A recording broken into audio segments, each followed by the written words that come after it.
Welcome to Chirala local channel. Me Janardhan Perala journalist. ఈ రోజు బాపట్ల జిల్లా సిపిఎం పార్టీ కార్యదర్శి నలతోటి బాబురావు గారు మన స్టూడియోలో ఉన్నారు. ఆయనతో ఇంటర్వ్యూ చేద్దాం. నమస్తే బాబురావు గారు.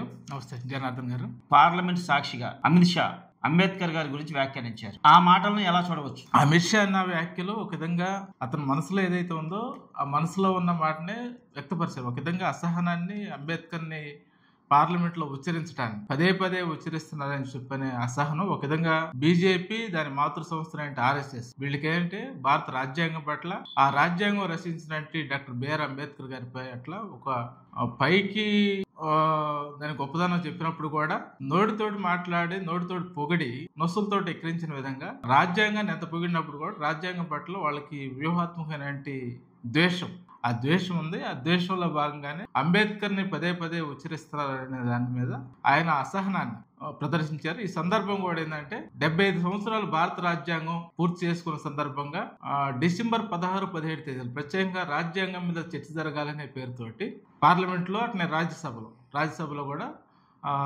రాజ్యాంగం మీద చర్చ జరుగుతోంది. ఈ చర్చలో కూడా చాలా మంది పార్టిసిపేట్ చేశారు. ప్రధానమంత్రి నరేంద్ర మోడీ కూడా మాట్లాడారు. ఒక విధంగా అభినందిస్తా, అంబేద్కర్ అని ఉచ్చరిస్తానే, అంబేద్కర్ని పొగుడుతానే మాట్లాడాడు, గొప్పదనాన్ని చెబుతానని చెప్పాడు. ప్రతిపక్షంలో రాహుల్ గాంధీ గారు కూడా దాన్ని అభినందించారు. అయితే 17వ తేదీ జరిగిన చర్చ జరుగుతున్న సందర్భంలో అమిత్ షా లెగిసి అంబేద్కర్ అని చెప్పేసి పదే పదే ఉచ్చరిస్తూ ఉంటారు. అంబేద్కర్ పేరు కాకుండా భగవంతుడిని నామస్మరణ చేస్తే అదేవిధంగా మీకు 7 జన్మలు సరిపడా స్వర్గ ప్రాప్తి వచ్చేదని చెప్పేసి ఒక విధంగా అంబేద్కర్ ఏ కాన్సెప్ట్ తోటి అయితే రాజ్యాంగాన్ని రాశాడు, ఒక విధంగా భౌతికవాద పునాదుల మీద రాజ్యాంగం నిర్మితమైంది. కానీ ఆ భౌతికవాద పునాదులు కాకుండా రాజ్యాంగాన్ని ఒక విధంగా అవమానపరిచే విధంగా అట్లా అంబేద్కర్ కూడా ఒక విధంగా భౌతికవాదిగా ఉన్నాడు.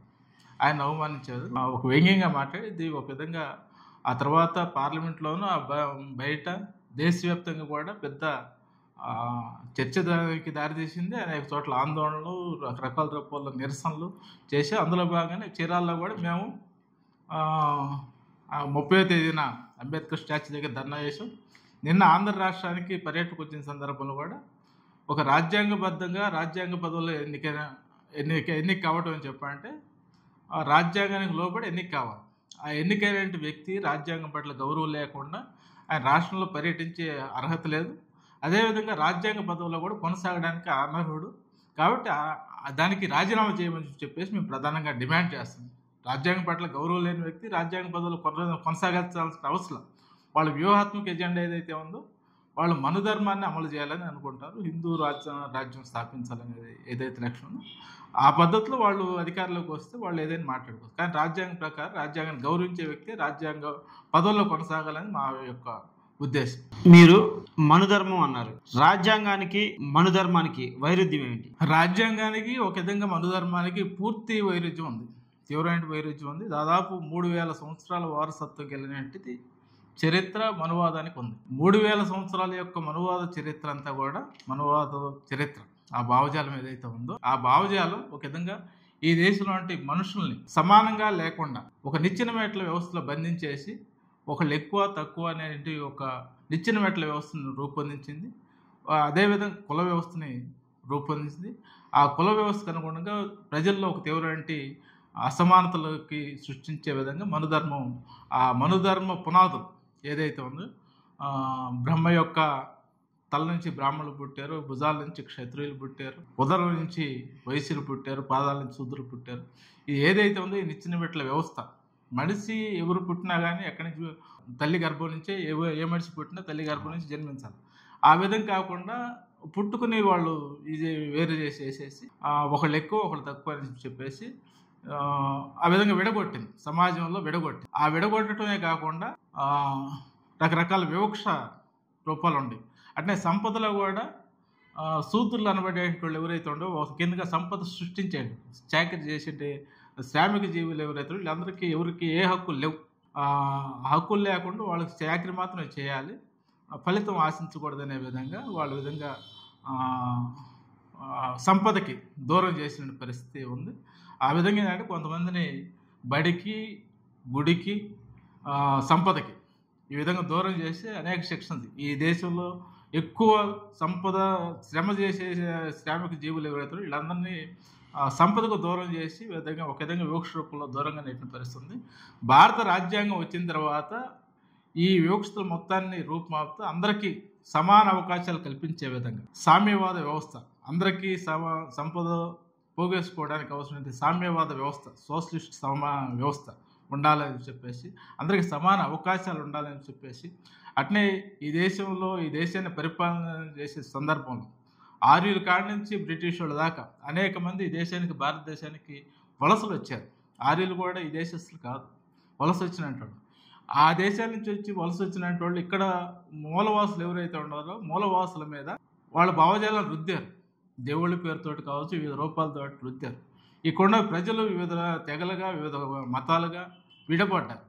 ఈ మతాలన్నింటికీ ఏకం చేసే విధంగా లౌకిక దేశంగా ఉండాలని చెప్పారు. అట్నే సామ్యవాద వ్యవస్థ ఉండాలని చెప్పారు. అది కానీ వీటన్నింటిని ఏకం చేసేదిగా రాజ్యాంగం రూపకల్పన డాక్టర్ బిఆర్ అంబేద్కర్ గారి నాయకత్వంలో రూపకల్పన జరిగింది. ఆ రూపకల్పనకి పాత మనువాద ధర్మ సిద్ధాంతం ఏదైతుందో ఈ సిద్ధాంతానికి పూర్తి వైరుధ్యం, తీవ్రమైన వైరుధ్యం ఉంది. ఆ మనువాదం ఒక విధంగా డాక్టర్ బిఆర్ అంబేద్కర్ ఈ అసమానతల్లో కూడుకుంది కాబట్టి ప్రధానంగా శూద్రులు అనబడే వాళ్ళు పంచములుగా పిలబడేవాడు. వీళ్ళు తీవ్రంగా వివక్ష గురయ్యారు కాబట్టి ఈ మనువాదాన్ని 1925లో డాక్టర్ బిఆర్ అంబేద్కర్ గారు తగలబెట్టారు. ఆ తగలబెట్టడం కూడా ఉద్దేశం ఈ మనువాదం యొక్క అంటే దాని ప్రభావం ఆ రోజు సమాజంలో ఏ విధంగా సమాజాన్ని అనగదొక్కిందని చెప్పనే దానికి నిదర్శనం. ఆ విధంగా అంత కాంట్రడిక్షన్ ఉందనే దానికోసం ఈ మనువాదాన్ని తగలబెట్టారనేది కూడా మనకి అర్థం చేసుకోవాల్సిన అవసరం. ప్రస్తుతం మనుధర్మం కాదు, సనాతన ధర్మం తీసుకురావాలనుకుంటున్నాం. మనుధర్మానికి సనాతన ధర్మానికి తేడా ఏంటి? ఓకే, మనుధర్మానికి సనాతన ధర్మానికి నాకు తెలిసి డిఫరెన్స్ అయితే ఏం లేదు, రెండు ఒకటే. ప్రత్యేకంగా సనాతన ధర్మం అనే పిలువబడే ధర్మం ఏదైతే ఉందో అది మనుధర్మ రూపం రూపొందించిన దాన్నే సనాతన ధర్మంగా ఇది. అంటే సనాతన ధర్మం అని చెప్పి దాని అర్థంలో మనం చూసుకున్నప్పుడు ఇది పాతది అనేది సనాతన ధర్మం. అది పాత ధర్మంలో ఏముందని చెప్పంటే అనేక రకాల రుగ్మతలు ఉండి సనాతన ధర్మం అని పిలువబడే దాంట్లో అనేక రకాల రుగ్మతలు ఉండి కుల వ్యవస్థ ఉంది. కులం ఉండాలని చెప్పేసి సనాతన ధర్మం చెబుతాం.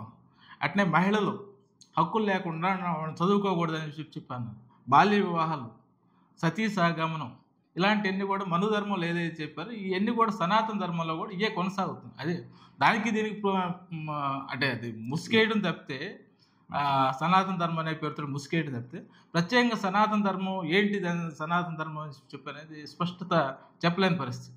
అందుకని సనాతన ధర్మం మనువాదాన్ని తగలబెట్టారు. మనువాదం తీవ్రంగా ప్రజలు సఫర్ అయ్యారు కాబట్టి ఆ మనువాదాన్ని కాకుండా సనాతన ధర్మం అనే పేరుతో దాన్ని పాలిష్ చేసి తీసుకొచ్చి కొంతమంది తోటి ఈరోజు పవన్ కళ్యాణ్ గారు కూడా రాష్ట్ర ఉప ముఖ్యమంత్రి స్థానంలో తిరుపతి లడ్డు విషయంలో కావచ్చు, వివిధ సందర్భాల్లో కావచ్చు సనాతన ధర్మాన్ని పరిరక్షిస్తానని చెప్పేసి సనాతన ధర్మ ఉద్యమాలు కూడా తీసుకుంటున్న పరిస్థితి. హిందువులంతా ఏకం కావాలి, రకరకాల పిలుపుస్తారు.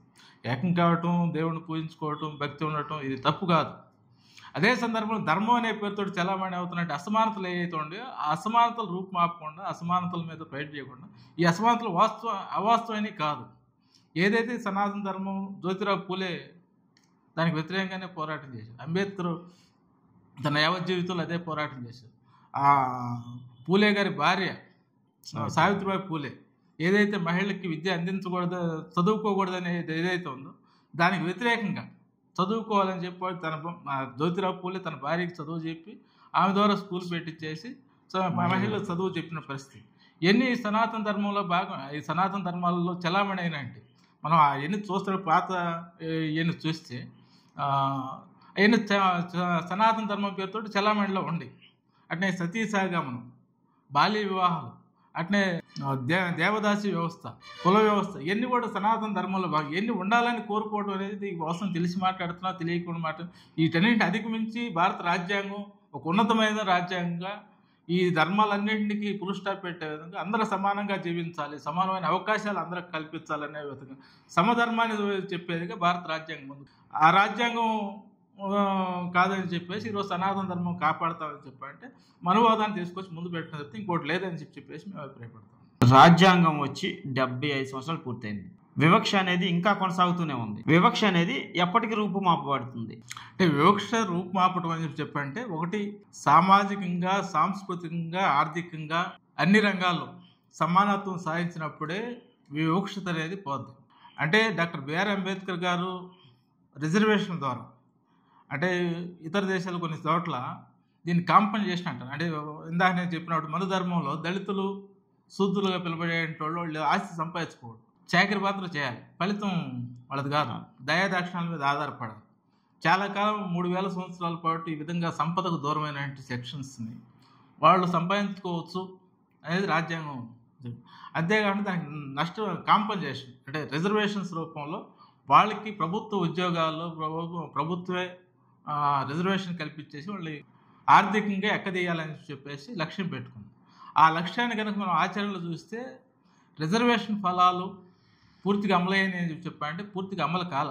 75 సంవత్సరాల కాలంలో పూర్తిగా అమలు కాకపోవడానికి కారణం ఏంటని చెప్పంటే పాలక వర్గాల్లో ఏదైతే ఉండే ఇప్పుడు దాకా 70 సంవత్సరాలు ఈ భారతదేశం పరిపాలన చేసినట్టు పాలక వర్గం ఈ రాజ్యాంగాన్ని చిత్తశుద్ధితోటి అమలు చేసే నాయకత్వం లేకపోవడం, పరిపాలన లేకపోవడం, ఈ రిజర్వేషన్స్ కానీ లేదంటే సమానత్వం సాధించడంలో కానీ అనేక విషయాల్లో విధంగా ఈ రాజ్యాంగాన్ని డాక్టర్ బిఆర్ అంబేద్కర్ గారు ఏదైతే ఒక సదుద్దేశంతో ఒక మంచి ఉన్నతమైన రాజ్యాంగం, ప్రపంచంలోకెల్లా ఉన్నతమైన రాజ్యాంగం, ఆ రాజ్యాంగాన్ని భారతదేశానికి అందించారు. ఆ రాజ్యాంగాన్ని అమలు చేయడంలో, సమాన అవకాశాలు కల్పించడంలో పాలకవర్గం విఫలమైందని చెప్పేసి మేము అభిప్రాయం. విఫలమైన కారణంగానే వివక్షత అనేక రూపాల్లో కొనసాగుతుంది. మీరు చూసుకోండి, అనేక తరగతుల ఉద్యోగస్తులు ఎస్సీలకు కానీ ఎస్టీలకు కానీ కేటాయించబడిన ఉద్యోగాలు ఏవైతే ఉండే ఆ ఉద్యోగాల్లో కూడా క్వాలిఫికేషన్ లేదనే పేరుతోటి ఆ ఉద్యోగాలు భర్తీ కాకుండా 1 or 2% వరకే భర్తీ చేసుకొని మిగిలిన పర్సెంటేజ్ అంతా ఖాళీగా ఉంటున్న పరిస్థితి ఉంటుంది. అనేక సెక్షన్స్లో అదే పరిస్థితి.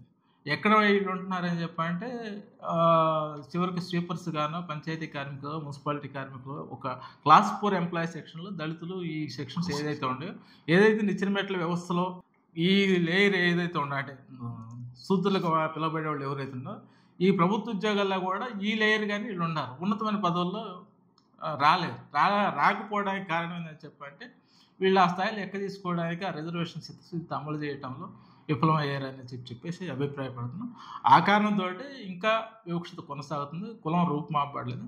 ఎప్పుడైతే నేను చెప్పినట్టుగా ఆర్థికంగా, సామాజికంగా, సాంస్కృతికంగా కూడా సమానత్వం భావన ఎప్పుడైతే వస్తుందో అప్పుడు ఈ వివక్షత అనేది రూపుమాపబడితే ఆ విధమైన సమానత్వం సాధించాలని చెప్పంటే వనరులన్నింటినీ కూడా భారతదేశంలో వనరులన్నింటినీ కూడా సమానంగా పంపిణీ చేయాలి. ఎవరైతే వెనకబడిన సెక్షన్స్ ఉన్నారో వాళ్ళు ప్రత్యేకంగా అభివృద్ధి చేయడం కోసం వనరులు వాళ్ళకి కేటాయించాలి, వాళ్ళు అభివృద్ధి చేయాలి, ప్రత్యేక దృష్టి పెట్టి కేటాయించాలి. ఆ విధంగా చేయడం ద్వారానే వాళ్ళు సమానత్వం సాధించాలి. ఆ విధంగానే రాజ్యాంగ ఫలాలు సంపూర్ణంగా ఏదైతే లక్ష్యంతో రూపొందించారో ఆ లక్ష్యం నెరవేరడానికి అవకాశం. భారత రాజ్యాంగం పరిరక్షణ మీద రకరకాల ఉద్యమాలు జరుగుతున్నాయి. రాజ్యాంగానికి వచ్చిన ప్రమాదం ఏంటి? బీజేపీ అధికారంలోకి వచ్చిన తర్వాత రాజ్యాంగానికి ప్రమాదం ఏర్పడిందని చెప్పేసి అనేక మంది మేధావులు, ఉన్నత వర్గాల వాళ్ళు, అనేక అభ్యుదయవాదులు, అంబేద్కరిస్టులు వీళ్ళందరూ పెద్ద ఎత్తున ఉద్యమిస్తూ ఉన్నారు. ఎందుకు ఈ పరిస్థితి వచ్చిందని చెప్పాలంటే బీజేపీ ఆర్ఎస్ఎస్ సిద్ధాంతంతో నడిచే పార్టీ, వాస్తవంగా ఈ రాజ్యాంగం పట్ల విశ్వాసం లేని పార్టీ. కానీ ఈ రాజ్యాంగం ఆధారంగానే బీజేపీ అధికారంలోకి వచ్చింది. కానీ అధికారంలోకి వచ్చిన తర్వాత ఈ రాజ్యాంగం యొక్క మూల సిద్ధాంతం ఏదైతే, మూల సూత్రాలు ఏదైతే ఉన్నాయో ఆ మూల సూత్రాలు మొత్తాన్ని కూడా నిర్వీర్యం చేసేదానికోసం వాళ్ళు వ్యూహాత్మకంగానే ఈ రాజ్యాంగం రాసినప్పుడు, రాజ్యాంగం పార్లమెంట్లో ప్రవేశపెట్టిన తర్వాత ఆర్ఎస్ఎస్ వాళ్ళు పత్రికలో రాసుకున్నారంటే చెప్పింది ఏంటంటే రాజ్యాంగం మీద, ఈ రాజ్యాంగంలో భారతీయ మూలాలు లేవు, భారతీయుల ఆత్మ ఈ రాజ్యాంగంలో లేదు, కాబట్టి ఈ రాజ్యాంగం మేము విశ్వసించట్లేదు, ఈ రాజ్యాంగం భారతీయులది కాదు, ఈ విదేశీయాల నుంచి అక్కడక్కడి నుంచి తీసుకొచ్చి కూర్చింది అటువంటిది, కాబట్టి దీన్ని మేము విశ్వసించం. అట్నే దాంట్లో రాజ్యాంగంలో పొందపరిచినటువంటి ముఖ్యమైన అంశాలు లౌకికవాదం, భారతదేశంలో విభిన్న మతాలు, విభిన్న కులాలు ఎన్ని ఉన్నాయి కాబట్టి వీళ్ళందరూ కలిసిమెలిసి ఉండే విధంగా అందరూ అన్నదమ్ముల వలె వివిధ ప్రాంతాలు వీళ్ళందరూ కలిసి ఉండే విధంగా లౌకికవాదం ప్రవేశపెట్టారు. ఈ లౌకికవాదం పట్ల ఆర్ఎస్ఎస్ కానీ బీజేపీకి కానీ ఉండకూడదు అనేది, లౌకికవాదంగా ఉండకూడదు అనేది వాళ్ళు సూడో లౌకికవాదం లేదంటే రకరకాల పేరుతోటి దీన్ని పిలుస్తుంటారు. అంటే లౌకికవాదం పట్ల వాళ్ళకి విశ్వాసం లేదు.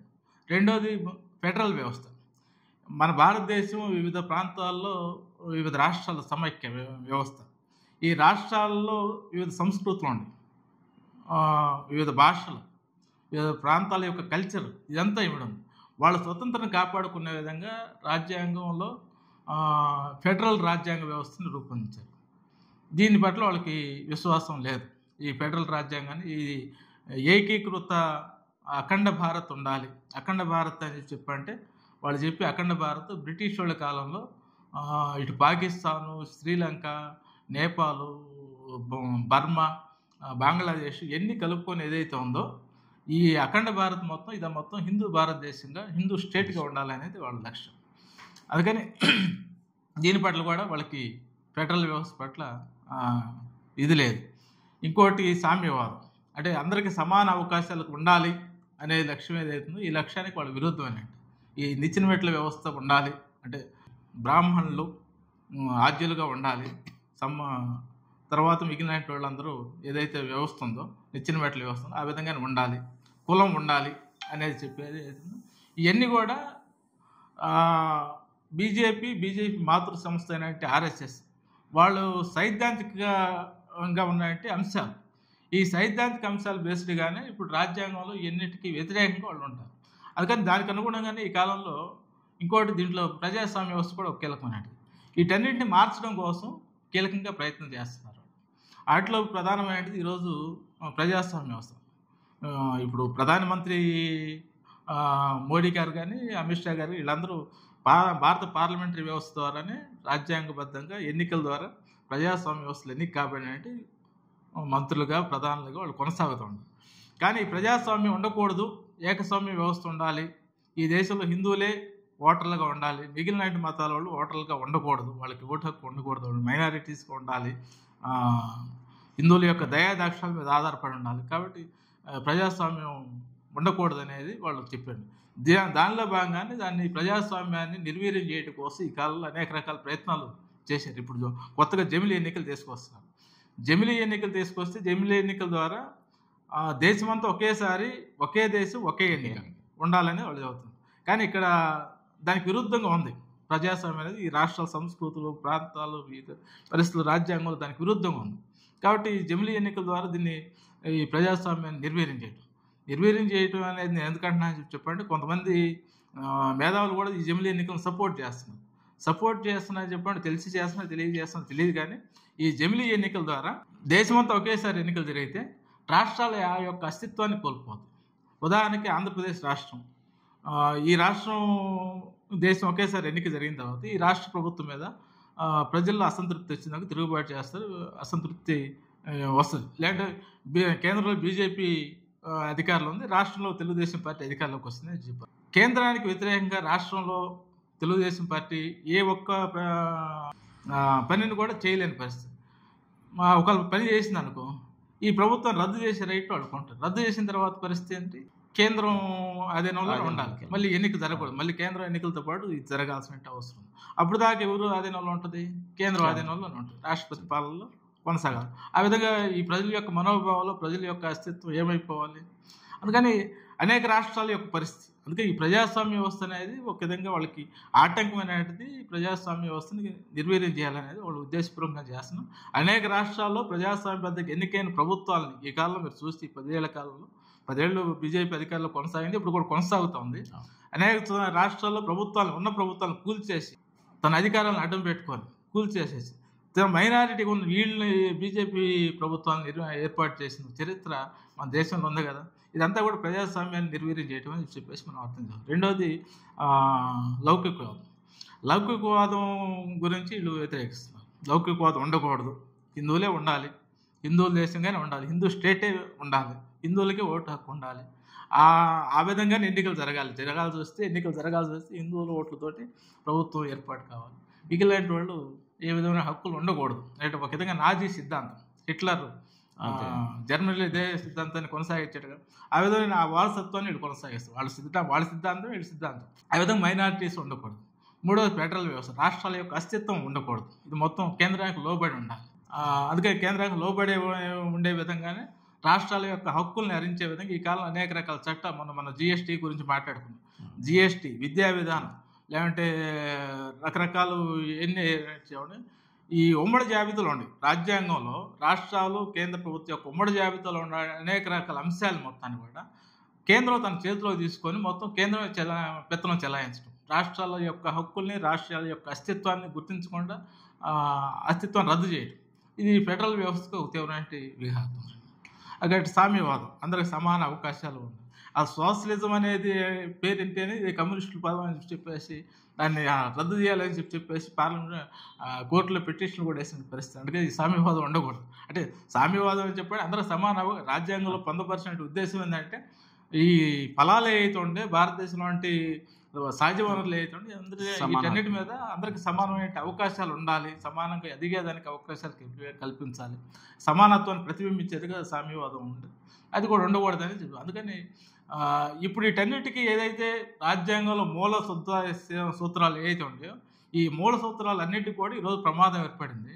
అందులో ప్రధానంగా మైనారిటీలని, ఈ దేశస్తులు కాదు వీళ్ళు బయట వాళ్ళని చెప్పే విధంగా ఎన్ఆర్సీ, సిఏఏ లాంటి చట్టాలను తీసుకొచ్చేసి ఇప్పుడు పౌరసత్వం నిరూపించుకోవాలనే చట్టాన్ని తీసుకొచ్చేసి కొత్తగా పౌరసత్వ నిరూపణ కోసం చట్టాన్ని తీసుకొచ్చిన పరిస్థితి. ఈ విధంగా మైనారిటీలను ప్రమాదంలో నెట్టేసేసి వాళ్ళకి ఒక విధంగా భయభ్రాంతులు చేసే పద్ధతిలో చేసింది. అందుకని ఇదంతా కూడా ఏంటంటే రాజ్యాంగ విరుద్ధంగా రాజ్యాంగ మూల సూత్రాలని నిర్వీర్యం చేసే విధంగా చేస్తుంది. అందుకని ఈరోజు రాజ్యాంగానికి ప్రమాదం ఏర్పడింది.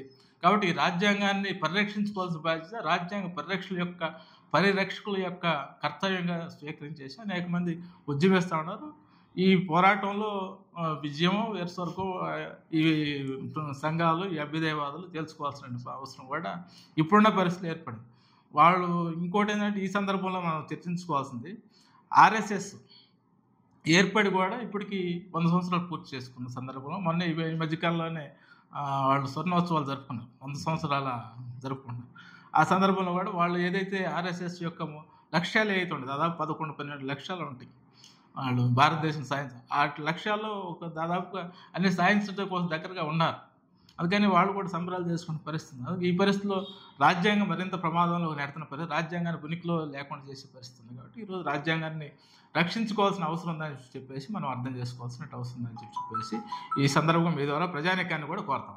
ఓకే సార్, బాబురావు గారు మీ సమయాన్ని వెచ్చించి మీ అమూల్యమైన అభిప్రాయాలను మాకు తెలియజేసినందుకు మీకు ధన్యవాదాలు. థ్యాంక్ యూ జనార్దన్ గారు. మరిన్ని విశ్లేషణ కోసం చూస్తూ ఉండండి చీరాల లోకల్ ఛానల్. నా చీరాల మన చీరాల.